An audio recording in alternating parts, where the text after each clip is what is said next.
Hello friends, कैसे हैं आप सब लोग।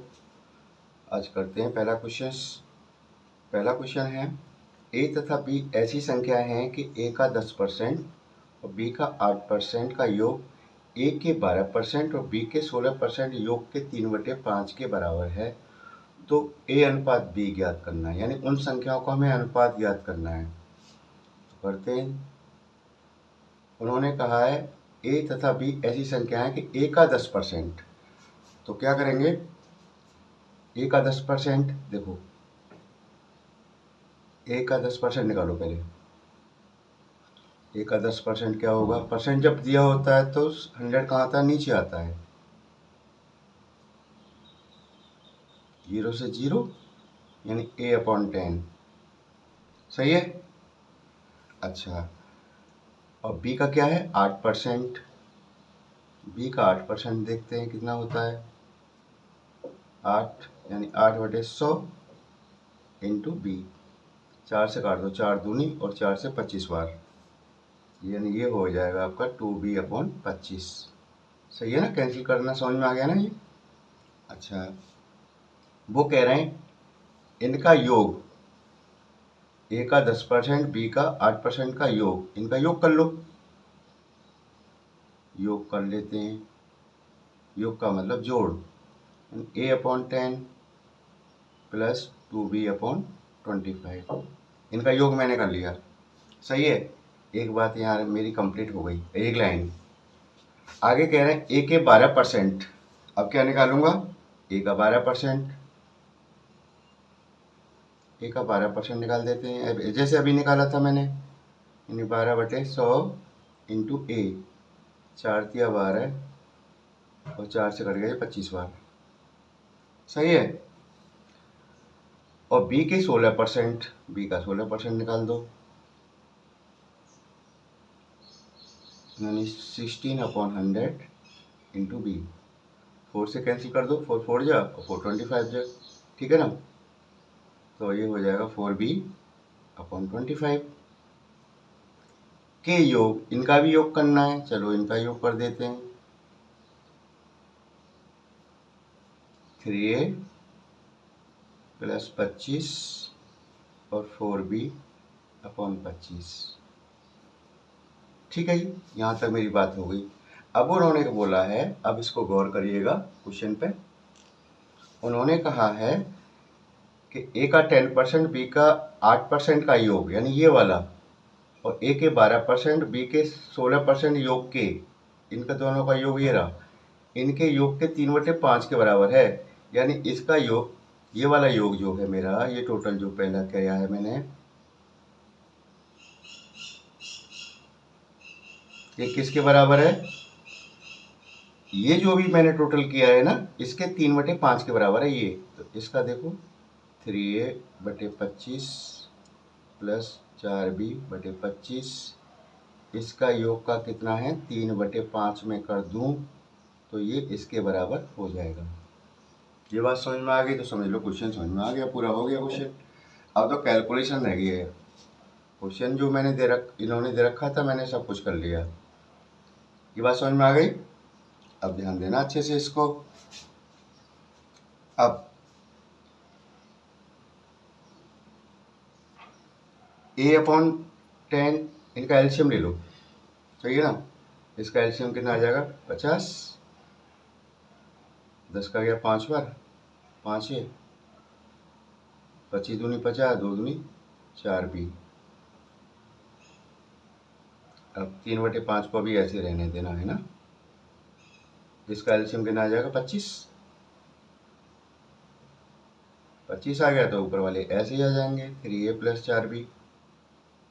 बात समझ में आ गई। अब देखो ऐसे भी काट लेते हैं, 25 दूनी 50। सही है। अब क्रॉस मल्टीप्लाई कर दो इसका, 5 का तो कर दो इन दोनों में, और 2 3 या 6 का कर दो इन दोनों में। 5 का कर रहा हूँ, 5 25 है, 5 20B, और 6 है, देखो इसका मल्टीप्लाई से होगा ना, 2 3 या 6, और 6 का मल्टीप्लाई करूँगा, 7 18A, और 6 चौक 24 बी। अब ए को ए के पास ले आओ,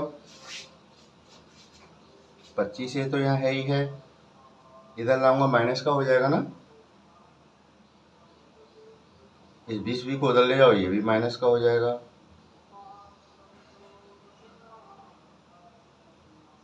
अब 25 में से ये 18 माइनस कर दो, 7 है, और 24 बी माइनस 20 बी, 4 बी।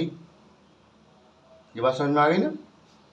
अब इसको हम ऐसे भी लिख सकते हैं, देखो a upon B is equal to 7 के साथ a है ना, तो 7 को नीचे रखना और 4 को रखना ऊपर।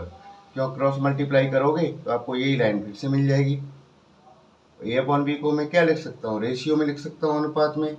a अनुपात b बराबर हो जाएगा 4:7।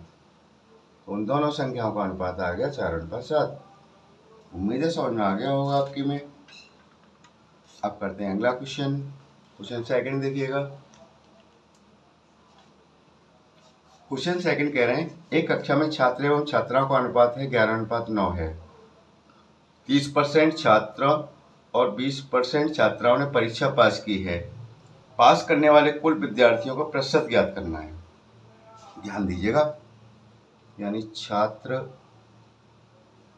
का अनुपात छात्राओं से दे रखा है कितना, छात्राएं, ये दे रखा है आपका 11:9। इस अनुपात में क्लास के अंदर हैं वो लड़के ज़्यादा है, मान लेते हैं अनुपात दे रखा है, तो माना छात्र हमारे कितने हो गए, x लगा के मान लेना 11x, एंड छात्राएं 9x। सही है। तो कुल विद्यार्थी कितने हो गए, कुल विद्यार्थी या कुल छात्र दोनों को प्लस कर देंगे, लड़के और लड़कियों को, 20x। ठीक है। अब देखो इन्होंने क्या बोला आगे, इन्होंने 30% छात्र और 20% छात्राओं ने परीक्षा पास की है। तो परीक्षा पास करने वाले छात्र कितने होंगे, परीक्षा पास करने वाले छात्र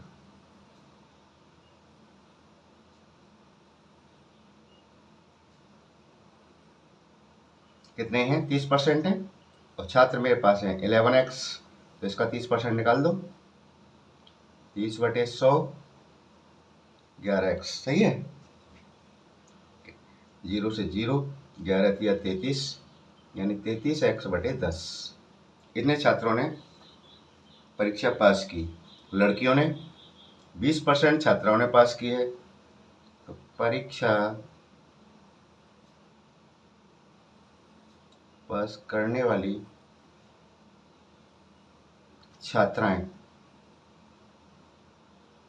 क्या है, 20% है ना, 20/100, और छात्राएं हैं कि नहीं, 9x हैं, 9x, 20×100, यानी ये हो जाएगा 9x/5। ये बात समझ में आ गई। अच्छा, पास करने वाले कुल विद्यार्थी कितने हो गए, लड़के तो इतने हैं, लड़कियां इतनी हैं, तो लिख लेंगे पास होने वाले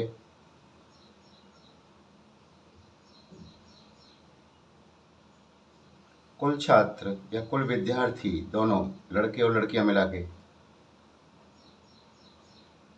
33/x, तो लड़के 33x/10, ये तो लड़के हैं, लड़कियां कितनी हैं, 9x/5। सही है।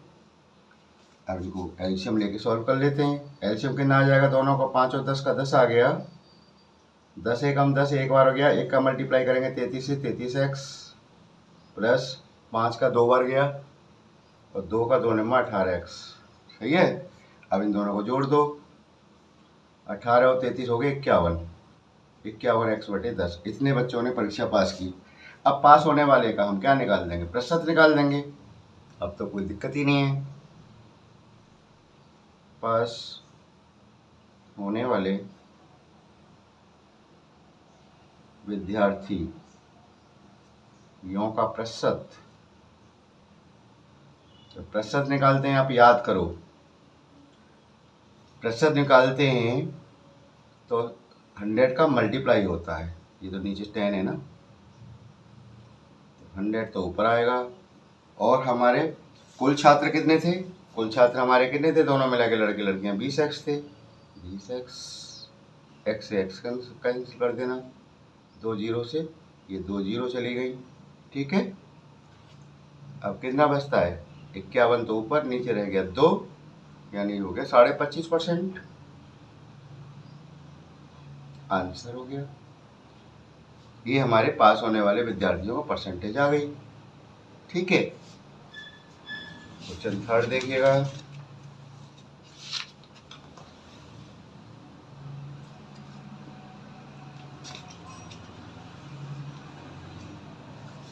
क्वेश्चन थर्ड में कह रहे हैं यदि एक संख्या का 60% दूसरी संख्या के 3/4 के बराबर है तो दोनों संख्याओं का अनुपात क्या होगा? दोनों संख्याओं को मान लेना, माना पहली संख्या हमने x मान ली और दूसरी संख्या y, ठीक है। अब एक संख्या के क्या है 60%, इसका 60% निकाल दो, 60%, 60/100 इंटू एक्स।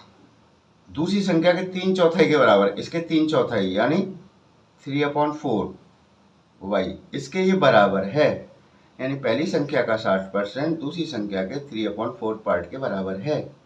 हमने ऐसे लिख लिया, तो देखो कैंसिल कर लो, 0 से 0 कैंसिल कर दिया हमने, 2 से 2 3 जा और 2 से 5 इज इक्वल टू 3/4 वाई। यहाँ तक बात समझ में आ गई। अब देखो ध्यान पूर्वक, इसमें ऐसे लिख सकते हैं हम, देखो ऐसे लिख लिया करो इसको, ये 3x है, ऊपर ही है ये, नीचे नहीं है, और ये आपका 3y/4, कोई ऐसे लिखो या ऐसे लिखो, एक ही बात है। क्रॉस मल्टीप्लाई कर लो, या ऐसे 3 से 3 हटा भी सकते हैं, मैं बता दूं आपको, क्योंकि आपको वहाँ पे समय कम होगा, इन सब कैलकुलेशन को जान लो। नीचे अगर 5 होता है, इधर भी 5 होता है, 5 से 5 कैंसिल, सेम होता है, नीचे से हट जाता है। यहाँ 3 है तो 3 से हट गया, तो x/y, x/5 is equal to y/4। इन्हें ऐसे लिख सकते हैं, कैसे? क्रॉस मल्टीप्लाई कर लो, 4x is equal to 5y। x/y लिखूँ मैं तो x के साथ 4 है तो नीचे लूँगा 4 को, और y के साथ 5 है तो 5 ऊपर लूँगा, क्योंकि क्रॉस मल्टीप्लाई करूँगा तो ये मुझे वापस मिल जाएगा। और x/y को मैं क्या लिख सकता हूँ? x/y, ये तो लिख सकता हूँ, is equal to 5/4। That's it, मेरा आंसर आ गया।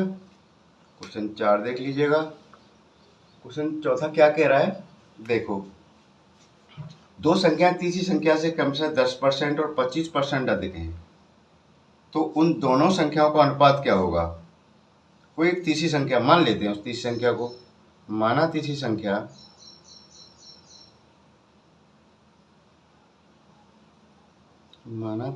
हमने x मान ली, सही है ना। अब वो कह रहे हैं दो संख्याएं जो तीसरी संख्या से क्रमशः 10%, यानी पहली क्या है 10% और दूसरी 25% क्या है, इससे ज़्यादा हैं, ठीक है ना। तो पहली संख्या क्या हो जाएगी? पहली जो संख्या होगी वो क्या है, इससे ज़्यादा है, कितना, यानी ये तो रहेगी, और इसमें प्लस क्या कर देना, इसका 10%। वो यही कह रहा है ना, पहली संख्या जो है तीसरी संख्या की क्या है 10% ज़्यादा है, तो इसका 10% निकाल दो, 10/100 इंटू एक्स, ये पहली संख्या हो गई मेरी।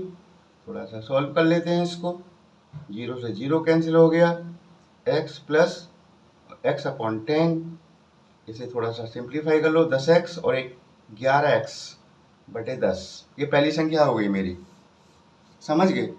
अब दूसरी संख्या देखो, दूसरी संख्या के लिए कह रहे हैं, ये क्या कह रहे हैं कि जो दूसरी संख्या है ना मेरी, वो इस तीसरी वाली संख्या से कितनी अधिक है, 25% अधिक है, 25% अधिक है। यहाँ दूसरी संख्या क्या हो जाएगी, यानी x में 25% और जोड़ देना, तो 25 चौका 100, यानी x प्लस x/4, तो 4x और एक 5x, यानी 5x/4। ये पहली संख्या हो गई, ये दूसरी संख्या हो गई, है ना। अब क्या करना है मुझे, इनका अनुपात पूछ रहे हैं वो, तो दोनों संख्याओं का अनुपात बता दो। अनुपात का मतलब हम फ्रैक्शन में रख लेंगे भिन्न के रूप में, दोनों का अनुपात।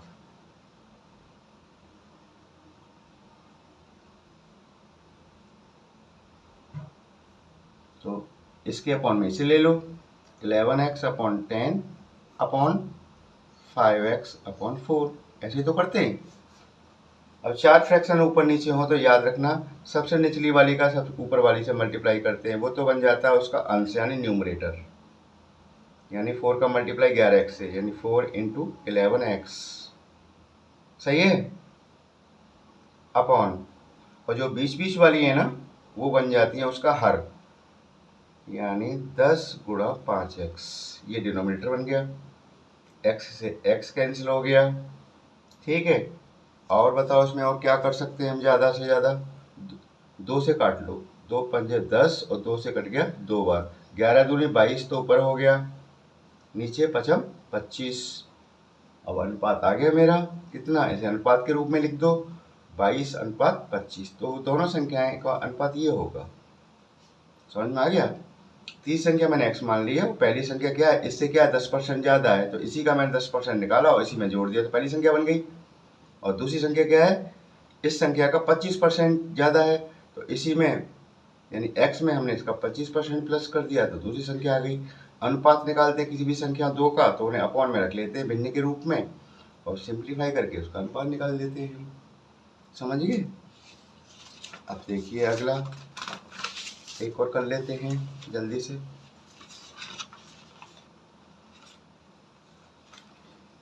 देखो क्वेश्चन 5, किसी वस्तु का क्रय मूल्य और बाजार मूल्य का अनुपात 4:7 है, ठीक है।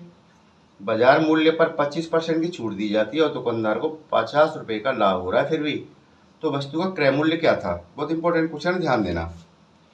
देखो बाजार मूल्य वो होता है जिसपे वो बेची जाती है, ठीक है। क्रय मूल्य वो होता है जो खरीदी जाती है या इसकी लागत आती है बनाने में।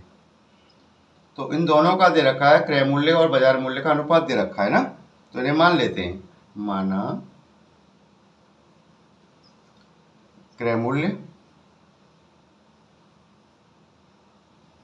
क्रय मूल्य का अनुपात कौन सा है, पहले वाला है 4x, और बाजार मूल्य, बाजार मूल्य उस वस्तु का क्या है, अनुपात 7 है, तो 7x मान लिया हमने, सही है। अब देखिए बाजार मूल्य पर छूट दे रहे हैं वो, बाजार मूल्य पर 25% की छूट दी रह जा रही है, इस पर 25% की छूट दे के जब बेची जा रही है वो चीज़, तो इसका हम क्या निकालेंगे, 25% निकालो पहले इसका, बाजार मूल्य पर छूट,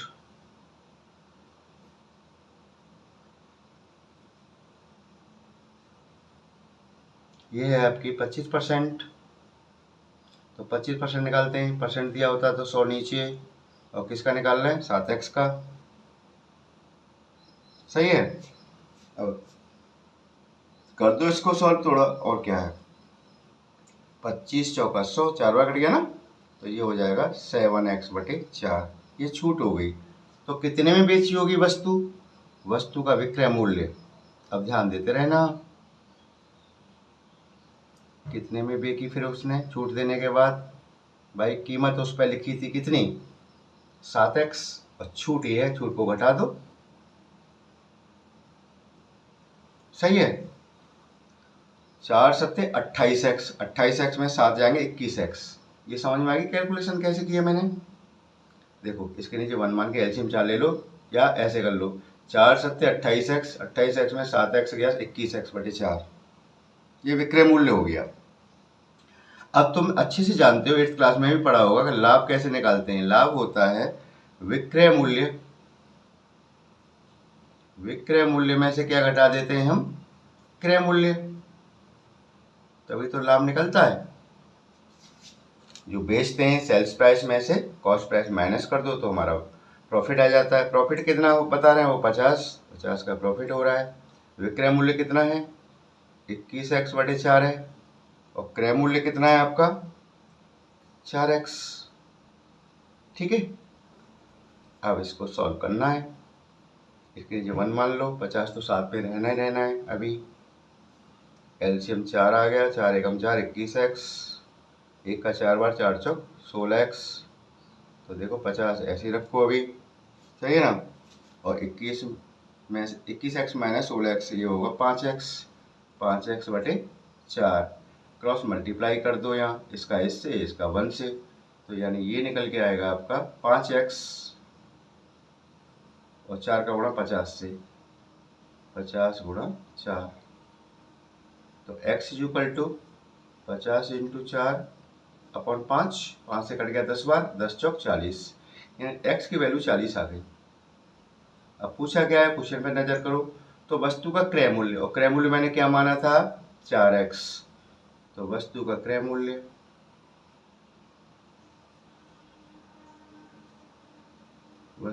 मूल्य क्या था मेरा 4x था, है ना।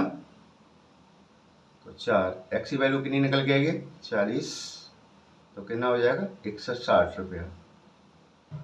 ये मेरा वस्तु का क्रय मूल्य आ गया। ठीक है, समझ में आ गया होगा मुझे उम्मीद है आप लोगों से। Thank you.